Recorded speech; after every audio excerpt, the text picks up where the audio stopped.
First half of April 1943. So far, Hitler has had his allies on a short leash. Highly motivated, they have taken part in the German wars of expansion and the killing spree that follows in its wake. Like rats blindly and obediently following the piper of Hamelin to their doom. But now, when it's become more obvious that Hitler's ship might be sinking, the rats are no longer willing to dance to his every tune.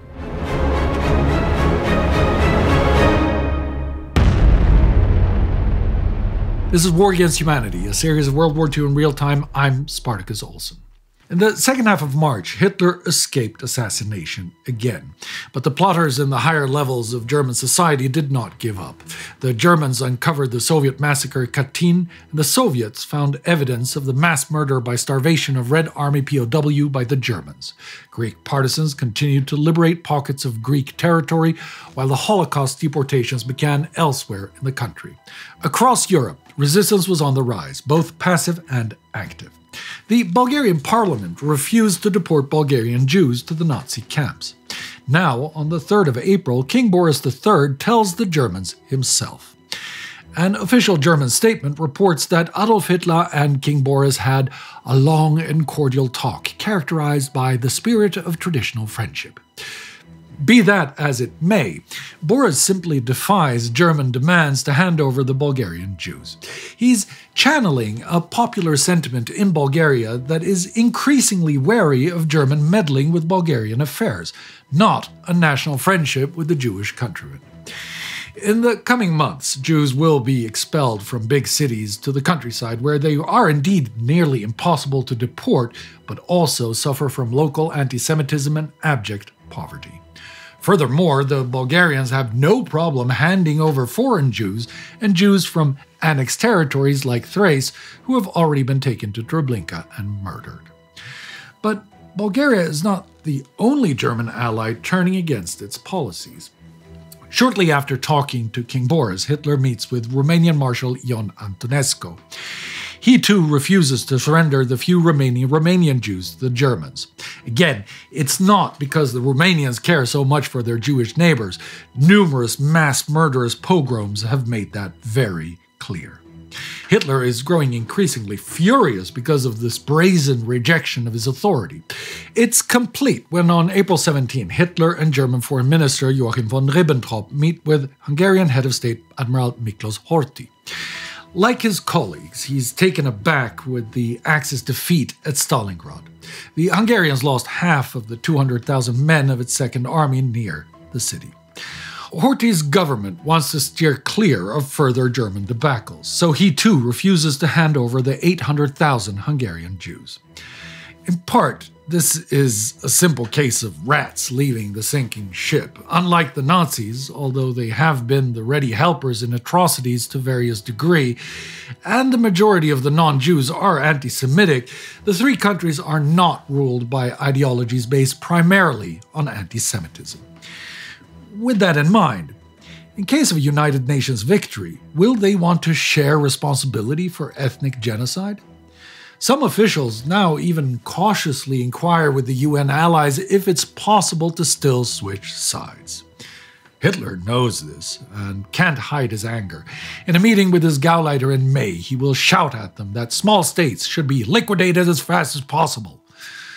And while the Nazis failed to get some of their allies to wield the ideological hammer, the UN allies managed to again bring down a deadly hammer on people under Nazi occupation, instead of striking the Nazis. On April 5th, the U.S. Army Air Force is flying a daytime precision bombing raid towards a factory located just south of Antwerp, Belgium, near the town Mortsel. It's the second such raid in the Low Countries after the Casablanca Conference. The first was towards Rotterdam on the last day of March. It was a total failure in precision, and the only achievement was to kill 400 Dutch civilians. Now, 5 days later, the USAAF targets the airplane factory, a repair location for the Luftwaffe. The crews are inexperienced, and they are ordered to fly high to avoid anti-aircraft artillery. As they come in flying over Antwerp, the Luftwaffe attacks them hard, driving back many of the bombers and disrupting the formations of the others. The inexperienced air crews fail to regain formation.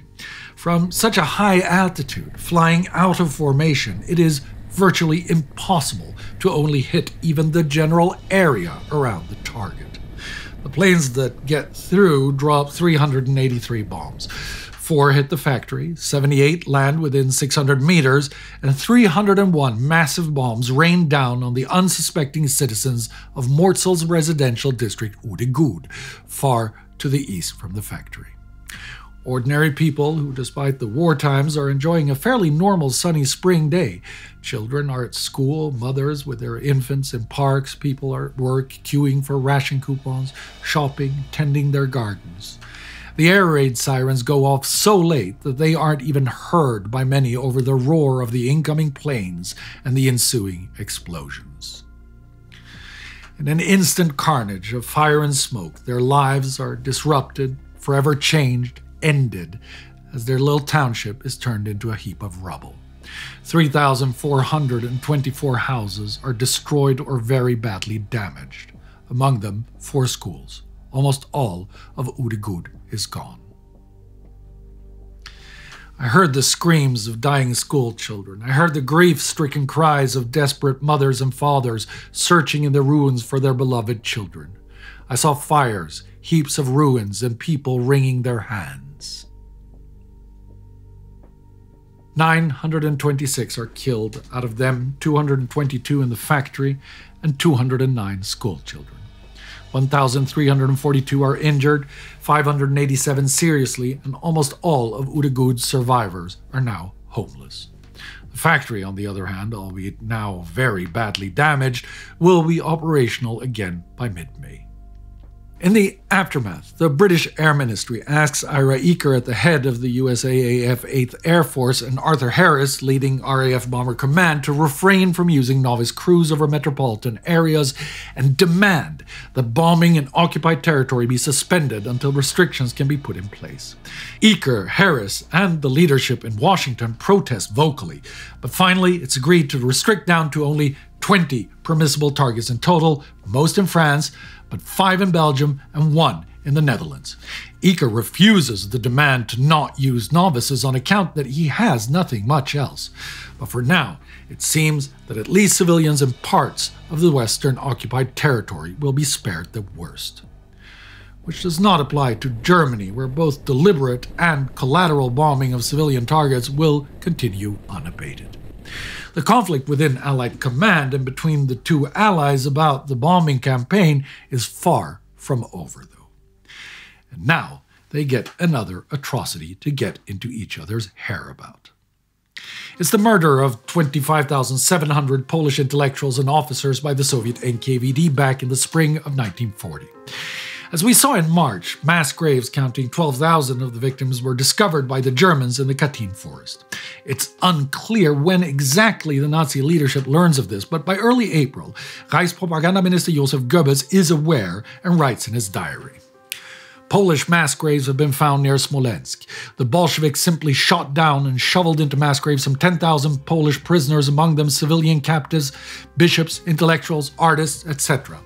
The secret about these executions became known through the hints given by the inhabitants. Gruesome aberrations of the human soul were thus revealed. I saw to it that the Polish mass graves be inspected by neutral journalists from Berlin.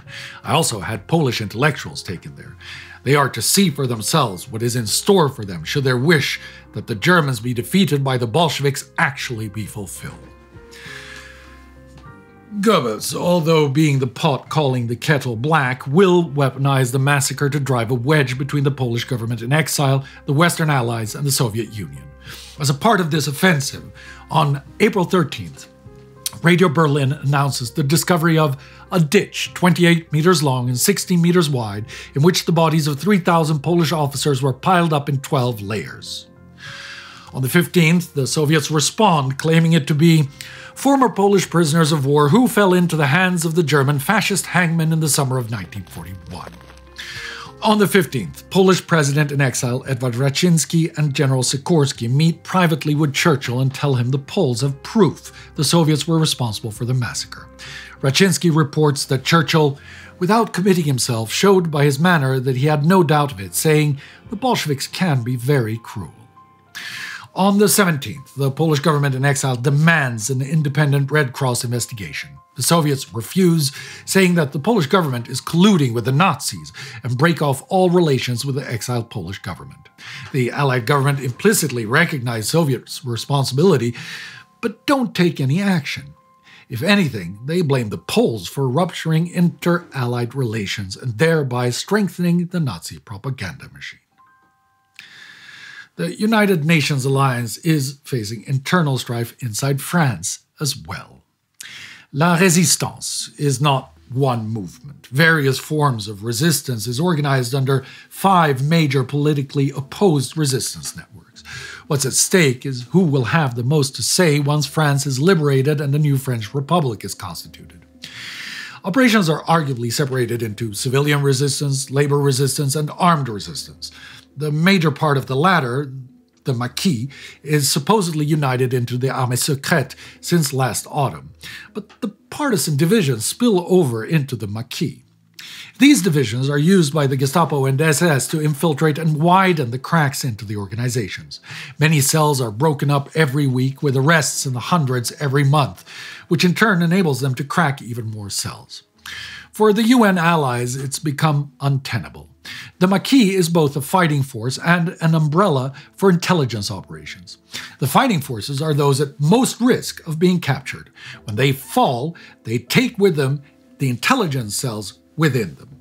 But now, in 1943, when Germany has occupied all of France, this is happening at a terrible rate. Astrid will tell you more about that later this year in Spies and Ties. In any case, the British Special Operation Executive and the Free French in London under General Charles de Gaulle want the Maki to divide and isolate paramilitary and intelligence operations from each other. In January, 2 agents, Pierre Brossolette, codenamed Brumaire, and André de Wavrin, also known as Colonel Passy, codenamed Arabesque, were sent to France to possibly remedy the situation.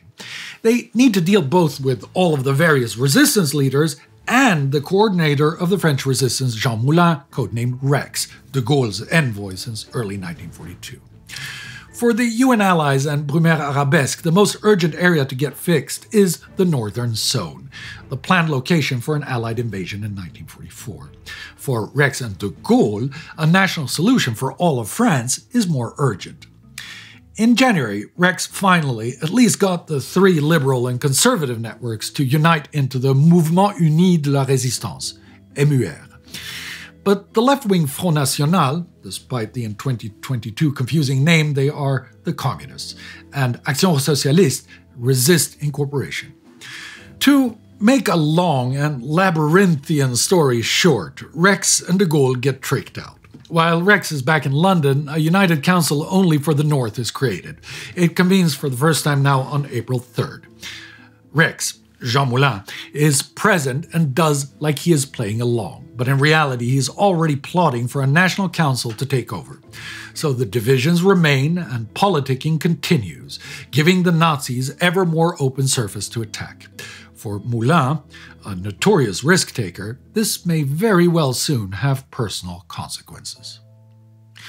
While setbacks like these and Axis crackdowns are putting the brakes on the progress of Nazi resistance in many places, resistance is in general on the rise.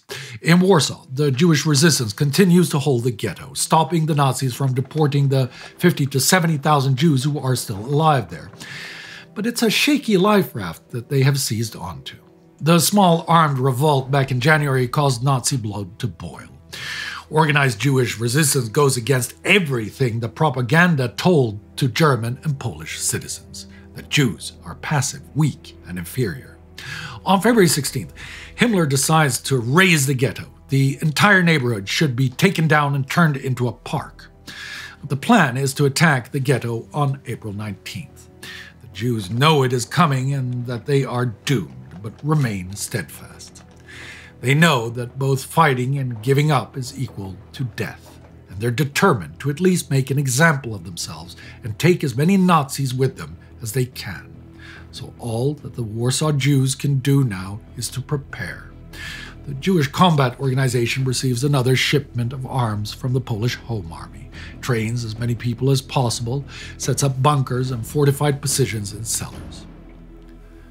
Their plight is impossibly far away from any actionable help by the UN allies, but some Western leaders are starting to get more vocal about that help for the European Jews has to come, and come now. Senator Harry S. Truman speaks at the United Rally to demand rescue of doomed Jews in Chicago on April 14, 1943. His words are clear. Through the edict of a mad Hitler and a degenerate Mussolini, the people of that ancient race, the Jews, are being herded like animals into the ghettos, the concentration camps, and the wastelands of Europe. We know that they plan the systematic slaughter throughout all of Europe, not only of the Jews, but of vast numbers of other innocent peoples. The streets of Europe, running with the blood of the massacred, are stark proof of the insatiable thirst of the Nazi hordes. Today, not tomorrow, we must do all that is humanly possible to provide a haven and place of safety for all those who can be grasped from the hands of the Nazi butchers. This is not a Jewish problem, it is an American problem, and we must and we will face it squarely and honorably. But these are just words for now. If a response comes, in whatever form it comes, it will be too late for millions of people. As the transports keep rolling into the murder facilities in occupied Poland from across Europe, so do the gas chambers continue to hiss and the furnaces burn. By now, more than half of all the Jews in Nazi-controlled Europe have been murdered. Around 3.5 million men, women, and children slaughtered. Gradually, one place after another is declared by the Nazis to be Judenfrei, free of Jews. Like we saw with the Vaterland in occupied Poland in March, which now, on April 11, leads to the closing of the oldest extermination factory, Chełmno, that began operations already in late 1941. It was the first experimental gassing site where veterans of the Aktion T4 euthanasia program used mobile gas vans to murder Jews with carbon monoxide. Between 1941 and 1942, roughly 145,000 Jews were killed at the Chełmno extermination center. Now, in the spring of 1943, Chełmno is being used to perfect the process of getting rid of the evidence. In 1942, Himmler gradually realized that the mass murder of Jews in Eastern Europe might have negative repercussions after the war, even if Germany was victorious. In June that year, the Nazis start planning Aktion 1005 to look for ways to exhume and destroy mass graves. Meanwhile, across the globe, one famine is coming to an end, but another one is coming. In Henan, China, spring is arriving. New crops finally start to yield, and the starving people get a glimpse of life after hunger. For many, spring comes too late, as a great many of their community members have succumbed to the effects of starvation. But estimates of the total death toll vary between 1 and 5 million, a terrible number whatever it is. The famine might have happened regardless of the war, but the war most certainly worsened it, and close by in Bengal, India, the stage is set for similar scenes. We've covered how the food supply in Bengal was affected by a long streak of drought, natural disasters, the occupation of Burma, which cut off a large supply of rice, as well as British enforced war measures. But there should still be enough to feed the people of Bengal. See, 1941 saw an even worse drought, and it didn't result in famine. Now, the British used that argument to not really do anything to increase the food supply to India. But there's a huge difference. Rice from India is being exported to elsewhere in the empire at much higher rates to feed the war machines. That makes regional trade that remedied the situation last time impossible. Moreover, the obvious looming disaster leads to inflation and panic hoarding by wealthier people, further depleting the Bengal food markets. Now, in early April 1943, poorer, hungry Indians from the countryside of Bengal are traveling to urban areas like Calcutta, hoping to buy some food. The situation is getting worse as the weeks go by and no meaningful actions in counter are being taken. April 1943. Seems to be a month when both action and inaction leads to both suffering and savior.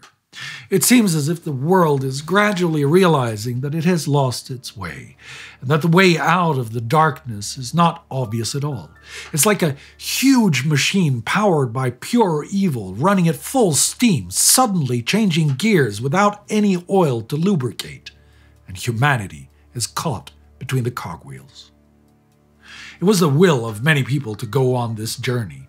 Dissatisfied with where they were, they imagined a path to glory in a fabulous land they dreamt had existed in an illusionary past.